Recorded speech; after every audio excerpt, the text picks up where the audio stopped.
اعوذ باللہ من الشیطان الرجیم بسم اللہ الرحمن الرحیم۔ حضرات گرامی، سیرت النبی قدم بقدم جلد اول ریٹن بائی عبداللہ فارانی۔ تو ہم آج پہنچے ہیں حضرت حلیمہ سعدیہ رضی اللہ تعالی عنہ کی گود میں کیسے نبی پاک صلی اللہ علیہ وسلم تشریف لائے۔ تو اس زمانے میں عرب کا دستور یہ تھا کہ جب ان کے ہاں کوئی بچہ پیدا ہوتا تو وہ دیہات سے آنے والی دائیوں کے حوالے کر دیتے تھے تاکہ دیہات میں بچوں کی نشو و نما بہتر ہو اور وہ خالص عربی زبان سیکھ سکے۔ دائیوں کا قافلہ مکہ میں داخل ہوا، انہوں نے ان گھروں کی تلاشی شروع کی جن میں بچے پیدا ہوئے تھے۔ اس طرح بہت سی دائیاں جناب عبد المطلب کے گھر بھی آئیں، نبی کریم صلی اللہ علیہ وسلم کو دیکھا، لیکن جب انہیں معلوم ہوا کہ یہ بچہ تو یتیم پیدا ہوا ہے تو اس خیال سے چھوڑ کر آگے بڑھ گئیں کہ یتیم بچے کے گھرانے سے انہیں کیا ملے گا۔ اس طرح دائیاں آتی رہیں اور جاتی رہیں، کسی نے آپ کو دودھ پلانا منظور نہ کیا، اور کرتی بھی کیسے؟ یہ سعادت تو حضرت حلیمہ سعدیہ رضی اللہ تعالی عنہ کے حصے میں آنی تھی۔ جب حلیمہ سعدیہ رضی اللہ تعالی عنہ مکہ پہنچیں تو انہیں معلوم ہوا کہ سب عورتوں کو کوئی نہ کوئی بچہ مل گیا اور اب صرف وہ بغیر بچے کے رہ گئی ہیں، اور اب کوئی بچہ باقی نہیں بچا۔ ہاں، ایک یتیم بچہ ضرور باقی ہے جسے دوسری عورتیں چھوڑ گئی ہیں۔ حلیمہ سعدیہ رضی اللہ تعالیٰ عنہ نے اپنے شوہر عبداللہ بن حارث سے کہا، خدا کی قسم مجھے یہ بات بہت ناگوار گزری ہے کہ میں کسی بچے کے بغیر جاؤں اور دوسری سب عورتیں بچے لے کر جائیں، یہ مجھے تانے دیں گی، اس لیے کیوں نہ ہم اسی یتیم بچے کو لے لیں۔ عبداللہ بن حارث بولے، کوئی حرج نہیں، ہو سکتا ہے اللہ اس بچے کے ذریعے ہمیں خیر و برکت عطا فرما دے۔ چنانچہ حضرت حلیمہ سعدیہ رضی اللہ تعالیٰ عنہ حضرت عبد المطلب کے گھر گئیں۔ جناب عبد المطلب اور حضرت آمنہ نے انہیں خوش آمدید کہا۔ پھر حضرت آمنہ انہیں بچے کے پاس لے آئیں۔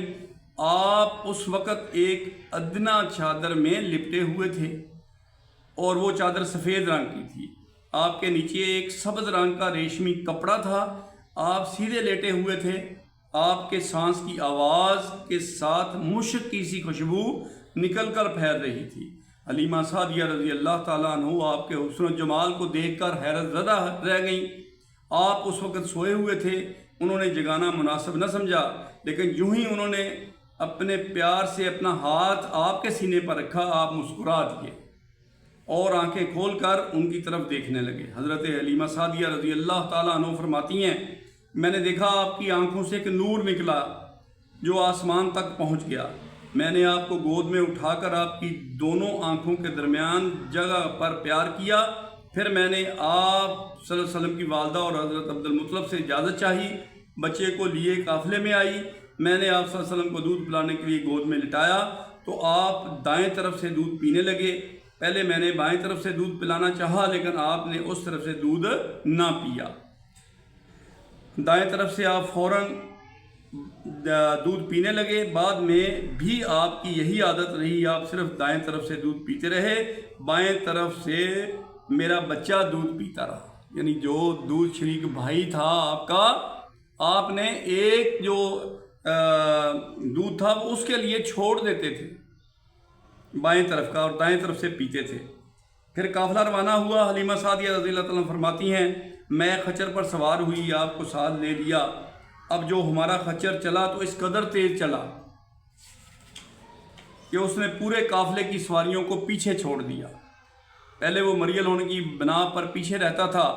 میری ساتھی خواتین حیرانگی سے مجھ سے مخاطب ہوئیں، اے حلیمہ، یہ آج کیا ہو رہا ہے؟ تمہارا خچر اس قدر تیز کیسے چل رہا ہے؟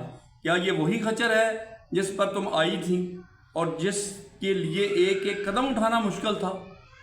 جواب میں نے ان سے کہا، بے شک یہ وہی خچر ہے، اللہ کی قسم اس کا معاملہ عجیب ہے۔ پھر یہ لوگ بنو سعد کی بستی پہنچ گئے۔ ان دنوں یہ علاقہ خشک اور قحط زدہ تھا۔ حلیمہ سعدیہ رضی اللہ عنہ فرماتی ہیں، اسی شام جب ہماری بکریاں چر کر واپس آئیں تو ان کے تھن دودھ سے بھرے ہوئے تھے، جبکہ اس سے پہلے ایسا نہیں تھا۔ ان میں سے دودھ بہت کم اور بڑی مشکل سے نکلتا تھا۔ ہم نے اس دن اپنی بکریوں کا دودھ دھوا تو ہمارے سارے برتن بھر گئے، اور ہم نے جان لیا کہ یہ ساری برکت اس بچے کی وجہ سے۔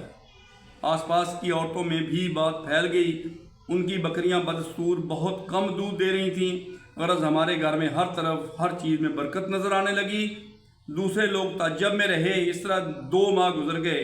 2 ماہ ہی میں آپ چلنے پھرنے کے قابل ہو گئے۔ آپ 8 ماہ کے ہوئے تو باتیں کرنے لگے اور آپ کی باتیں سمجھ میں آتی تھیں۔ 9 ماہ کی عمر میں تو آپ بہت صاف گفتگو کرنے لگے۔ اس دوران آپ کی بہت سی برکات دیکھنے میں آئیں۔ حلیمہ سعدیہ فرماتی ہیں، جب میں آپ کو اپنے گھر لے آئی تو بنو سعد کا کوئی گھرانہ ایسا نہ تھا جس سے مشک کی خوشبو نہ آتی ہو۔ اس طرح سب لوگ آپ سے محبت کرنے لگے۔ جب ہم نے آپ کا دودھ چھڑایا تو آپ کی زبان مبارک سے یہ الفاظ نکلے، اللہ اکبر کبیراً والحمد للہ کثیراً وسبحان اللہ بکرۃ واصیلا، یعنی اللہ بہت بڑا ہے، اللہ تعالیٰ کے لیے بے حد تعریف ہے اور اس کے لیے صبح اور شام پاکی ہے۔ پھر جب آپ 2 سال کے ہو گئے تو ہم آپ کو لے کر آپ کی والدہ ماجدہ کے پاس آئے۔ اس عمر کو پہنچنے کے بعد بچوں کو ان کے ماں باپ کے حوالے کر دیا جاتا تھا۔ ادھر ہم آپ کی برکات دیکھ چکے تھے اور ہماری آرزو تھی کہ ابھی آپ کچھ مدت ہمارے پاس رہیں۔ چنانچہ ہم نے اس بارے میں آپ کی والدہ ماجدہ سے بات کی۔ ان سے یوں کہا، ہمیں اجازت دیجیے کہ ہم اس بچے کو 1 سال اور اپنے پاس رکھیں، میں ڈرتی ہوں کہیں اس پر مکہ کی بیماریوں اور آب و ہوا کا اثر نہ ہو جائے۔ جب ہم نے ان سے بار بار کہا تو حضرت آمنہ رضی اللہ تعالیٰ عنہ مان گئیں اور ہم ان کو پھر اپنے گھر واپس لے آئے۔ جب آپ کچھ بڑے ہوئے تو گھر سے باہر نکل کر دوسرے بچوں کو دیکھتے تھے، وہ آپ کو کھیلتے نظر آتے، آپ ان کے نزدیک نہ جاتے تھے۔ ایک روز آپ نے مجھ سے پوچھا، امی جان کیا بات ہے، دن میں میرے بہن بھائی نظر نہیں آتے؟ آپ اپنے دودھ شریک بھائی عبداللہ اور بہنوں انیسہ اور شیمہ کے بارے میں پوچھ رہے تھے۔ حلیمہ سعدیہ رضی اللہ تعالیٰ عنہ فرماتی ہیں کہ میں نے آپ کو بتایا، وہ صبح سویرے بکریاں چرانے چلے جاتے ہیں اور شام کے بعد گھر آتے ہیں۔ یہ سن کر آپ صلی اللہ علیہ وسلم نے فرمایا، تب مجھے بھی ان کے ساتھ بھیج دیا کریں۔ اس کے بعد آپ اپنے بہن بھائیوں کے ساتھ جانے لگے۔ آپ خوش بات جاتے اور واپس آتے۔ ایسے میں ایک دن میرے بچے خوفزدہ انداز میں دوڑتے ہوئے آئے اور گھبرا کر بولے، امی جان جلدی چلیے ورنہ ہمارے بھائی محمد ختم ہو جائیں گے۔ یہ سن کر ہمارے تو ہوش اڑ گئے۔ دوڑ کر وہاں پہنچے تو ہم نے آپ کو دیکھا، آپ کھڑے ہوئے تھے، رنگ اڑا ہوا تھا، چہرے پر زردی چھائی ہوئی تھی، اور یہ اس لیے نہیں تھا کہ آپ کو سینہ چاک کیے جانے سے کوئی تکلیف ہوئی تھی، بلکہ ان فرشتوں کو دیکھ کر آپ کی یہ حالت ہوئی تھی۔ حلیمہ سعدیہ رضی اللہ تعالیٰ فرماتی ہیں کہ ہم نے آپ سے پوچھا کیا ہوا تھا؟ آپ نے بتایا میرے پاس 2 آدمی آئے، وہ سفید کپڑے پہنے ہوئے تھے، وہ دونوں حضرت جبریل علیہ السلام اور حضرت میکائیل علیہ السلام تھے۔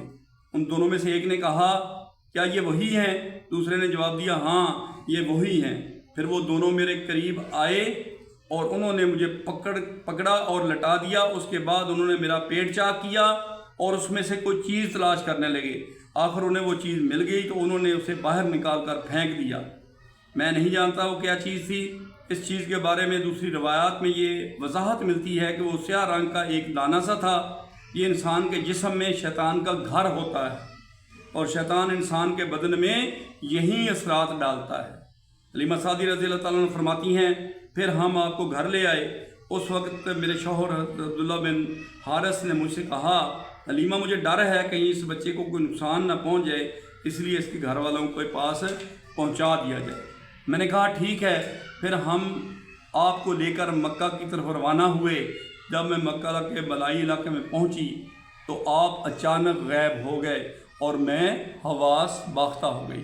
حضرات گرامی، یہ وہ واقعہ تھا جو حضرت حلیمہ سعدیہ رضی اللہ تعالیٰ عنہ کے پاس رہتے ہوئے آپ کے ساتھ پیش آیا اور آپ دوبارہ واپس مکہ تشریف لے آئے۔